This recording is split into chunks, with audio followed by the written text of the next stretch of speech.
ಶ್ರೀ ಗುರುಭ್ಯೋ ನಮಃ. ಫ್ರೆಂಡ್ಸ್, ಎಲ್ಲರಿಗೂ ನಮಸ್ಕಾರ. ಪ್ರೀತಿಯ ಧನಸ್ಸು ರಾಶಿಯವರೇ, 13, 14 ಮತ್ತು 15ರಂದು ನಿಮ್ಮ ಜೀವನದಲ್ಲಿ ಒಬ್ಬ ಮಹಿಳೆಯ ಪ್ರಭಾವ ಅತ್ಯಂತ ಮಹತ್ವದ ತಿರುವನ್ನು ತರಬಹುದು. ನೀವು ಸಾಮಾನ್ಯವಾಗಿ ಸ್ವತಂತ್ರ, ಧೈರ್ಯಶಾಲಿ ಮತ್ತು ನೇರವಾಗಿ ಮಾತನಾಡುವವರು. ಆದರೆ ಈ 4 ದಿನಗಳು ನಿಮ್ಮ ಮಾತು, ನಿಮ್ಮ ನಿರ್ಧಾರ ಮತ್ತು ನಿಮ್ಮ ಸಂಬಂಧಗಳ ಮೇಲೆ ವಿಶೇಷ ಪರಿಣಾಮ ಬೀರುವ ಸಮಯ ಆಗಿರಬಹುದು. ಆದ್ದರಿಂದ ಈ ಸಂದೇಶವನ್ನು ಸಂಪೂರ್ಣವಾಗಿ ಗಮನಿಸಿ.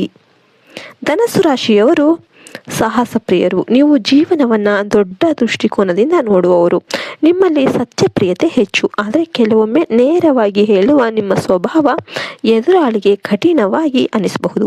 ಈ ಸಮಯದಲ್ಲಿ ಒಬ್ಬ ಮಹಿಳೆ ನಿಮ್ಮ ಜೀವನದಲ್ಲಿ ಪ್ರಮುಖ ಪಾತ್ರವನ್ನು ವಹಿಸಬಹುದು. ಈ ಮಹಿಳೆ ಯಾರು ಇರಬಹುದು? ಹಳೆಯ ಪ್ರೇಮ ಸಂಬಂಧದವರು, ಪತ್ನಿ ಅಥವಾ ಸ್ನೇಹಿತೆ, ಉದ್ಯೋಗ ಕ್ಷೇತ್ರದ ಸಹೋದ್ಯೋಗಿ ಅಥವಾ ನಿಮ್ಮ ಆಧ್ಯಾತ್ಮಿಕ ಜೀವನದಲ್ಲಿ ಮಾರ್ಗದರ್ಶಕಿ ಆಗಿರುವ ಒಬ್ಬ ವ್ಯಕ್ತಿ. 12ರಂದು ಅಚ್ಚರಿಯ ಸೂಚನೆ. ಈ ದಿನ ಆ ಮಹಿಳೆಯಿಂದ ಒಂದು ಆಕಸ್ಮಿಕ ಸಂಪರ್ಕ ಸಾಧ್ಯ. ಅದು ನಿಮ್ಮ ಮನಸ್ಸಿನಲ್ಲಿ ಹೊಸ ಚಿಂತನೆಯನ್ನು ಹುಟ್ಟಿಸಬಹುದು. ನೀವು ಮೊದಲಿಗೆ ಅದನ್ನು ಸಾಮಾನ್ಯವಾಗಿ ತೆಗೆದುಕೊಳ್ಳಬಹುದು, ಆದರೆ ನಂತರ ಅದರ ಮಹತ್ವವನ್ನು ಅರಿಯಬಹುದು. 13ರಂದು ಭಾವನೆಗಳ ತೀವ್ರತೆ. ಈ ದಿನ ನೀವು ಆ ಮಹಿಳೆಯ ಬಗ್ಗೆ ಹೆಚ್ಚು ಯೋಚನೆಯನ್ನು ಮಾಡಬಹುದು. ಅವಳು ನನ್ನ ಜೀವನದಲ್ಲಿ ಯಾವ ಪಾತ್ರ ಎಂಬ ಪ್ರಶ್ನೆ ಮೂಡಬಹುದು. ಕೆಲವರಿಗೆ ಇದು ಹಳೆಯ ಪ್ರೇಮ ಮತ್ತು ಜಾಗೃತ ಆಗುವ ಸಮಯ. ಕೆಲವರಿಗೆ ಇದು ಸ್ನೇಹದಿಂದ ಪ್ರೇಮದತ್ತ ಸಾಗುವ ಸೂಚನೆ. 14ರಂದು ನೇರ ಮಾತುಕತೆ.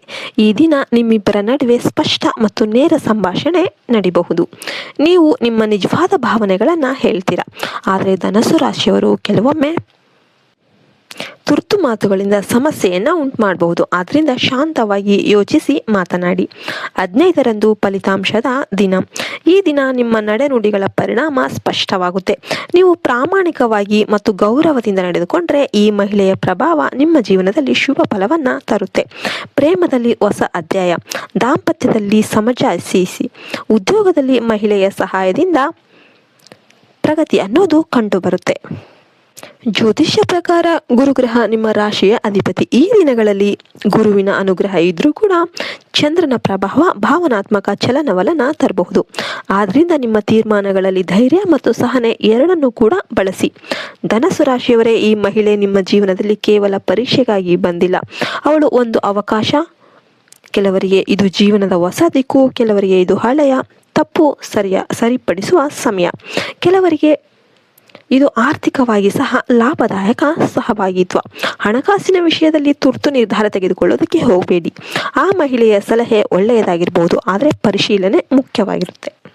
ಇದಕ್ಕೆಲ್ಲ ಕೂಡ ಸಣ್ಣ ಪರಿಹಾರ ಹೇಳೋದಾದರೆ, ಗುರುವಾರದಂದು ದತ್ತಾತ್ರೇಯ ಅಥವಾ ಶ್ರೀ ವಿಷ್ಣುವಿಗೆ ಪೂಜೆ ಮಾಡಿ. ಹಳದಿ ಬಣ್ಣದ ವಸ್ತ್ರವನ್ನು ಧರಿಸಿ ಮನಸ್ಸಿನಲ್ಲಿ ಜ್ಞಾನ ಮತ್ತು ಶಾಂತಿ ಕೋರಿ ಪ್ರಾರ್ಥನೆಯನ್ನು ಮಾಡಿ. ಧನಸ್ಸು ರಾಶಿಯವರೇ, 12, 13, 14, 15 ಈ 4 ದಿನಗಳು ನಿಮ್ಮ ಸತ್ಯ ಪ್ರಿಯತೆ, ನಿಮ್ಮ ಧೈರ್ಯ, ನಿಮ್ಮ ಸಂಬಂಧಗಳನ್ನು ಪರೀಕ್ಷೆ ಮಾಡಬಹುದು. ಆದರೆ ನೀವು ವಿವೇಕದಿಂದ ನಡೆದುಕೊಂಡ್ರೆ ಆ ಮಹಿಳೆಯ ಪ್ರಭಾವ ನಿಮ್ಮ ಜೀವನದಲ್ಲಿ ಆಶೀರ್ವಾದ ಆಗಬಹುದು. ನೀವು ಧೈರ್ಯದಿಂದ ಮುಂದೆ ನಡೆಯಿರಿ. ನಿಮ್ಮ ದಿನಗಳು ಎಲ್ಲ ಶುಭವಾಗಿ ಇರುತ್ತೆ ಅಂತ ನಾನು ಹೇಳುತ್ತಾ ಈ ವಿಡಿಯೋವನ್ನು ಮುಗಿಸ್ತಾ ಇದ್ದೇನೆ. ಜೈ ಹಿಂದ್, ಜೈ ಭಾರತ್ ಮಾತೆ, ಹರಿ ಓಂ ತತ್ಸತ್. ಸರ್ವೇ ಜನೋ ಸುಖಿನೋ ಭವಂತು. ಎಲ್ಲರೂ ಕೂಡ ಜೈ ಶ್ರೀರಾಮ್ ಅಂತ ಕಮೆಂಟ್ ಮಾಡಿ. ಈ ವಿಡಿಯೋಗೆ ಒಂದು ಲೈಕ್ ಕೊಡಿ. ಫಸ್ಟ್ ಟೈಮ್ ನೋಡ್ತಿರೋರು ಸಬ್ಸ್ಕ್ರೈಬ್ ಮಾಡ್ಕೊಳ್ಳಿ.